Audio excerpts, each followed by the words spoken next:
متقي وايي ملګرو ملتونو کې د افغانستان د استازي نشتون د حقونو تلف ته زمینه برابره کړې ده.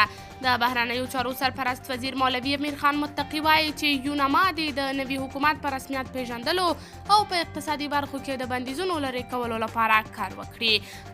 هغه دغه څرګندونې نن افغانستان کې د ملګرو ملتونو سیاسي استازولي یوناما له مشر دبورا لاین سره په لیدنه کې کړي دي.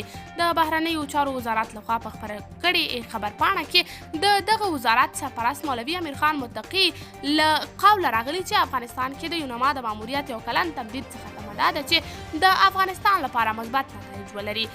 د بشري مرستو ورهاخوا په سیاسي برخو کې هم اغیزمن ګامونه واخلي. د ویلي چې دغه اداره د نوي حکومت په رسمیت پیژندلو او اقتصادي برخو کې د بندیزونو په لرې کولو لپاره کار وکړي.